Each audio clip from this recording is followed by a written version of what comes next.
So, there was this old apartment building, the kind with creaky floors and a smell of dust that never quite leaves. Maya moved into a small place on the 3rd floor. She mostly liked it, except for one thing, the basement laundry room. It was down a dark stairwell, past a long, narrow hallway lined with storage lockers. The lights down there were always slow to flicker on, leaving you in near darkness for a few seconds. That is when it started. The first time she was heading to do her laundry, pushing the heavy door open.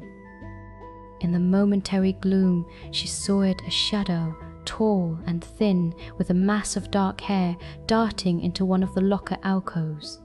Just a flash. Her heart jumped, but she told herself it was just her imagination, playing tricks in the creepy basement. But it was not a trick. Weeks later, she would see it again, always in the basement, always slipping away when she entered. Sometimes in the hallway, sometimes already in the laundry room, vanishing behind the machines. She would hear a faint rustle, then silence, and she would realize she was not alone down there. It was like the figure wanted to be seen, just for a second. One time, she found a half-filled laundry basket next to a washer, like someone had been there, saw her coming, and just melted away. Another time, she walked in, and out of the corner of her eye, she saw something crouch low behind a large industrial dryer, almost completely hidden. It was not trying to leave anymore, it was watching. Then came the night she needed something from her storage locker, one of the furthest ones down the hallway. Her hands were shaking as she pushed the basement door open.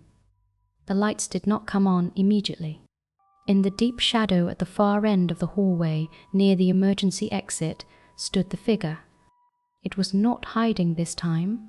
It was just there, tall, dark, unmoving. The long hair obscured its face, but Maya felt eyes on her, drilling into her. The air grew cold. She froze, clutching her locker key, a scream caught in her throat. The figure did not move. It did not flinch. It just stood, watching her, a silent sentinel in the gloom. It felt like an eternity. Finally, the slow, buzzing fluorescent lights flickered on, bathing the hallway in a sickly yellow glow, but the figure remained perfectly still, staring. She never looked back, bursting out into the cold night air, not caring where she was going. She ended up calling a friend to pick her up, too terrified to go back inside. The next day, she packed a small bag and left the apartment. She never went back to the basement. She paid extra for a laundry service, anything to avoid that underground maze. Even now, in her new apartment, she still checks the shadows in her peripheral vision.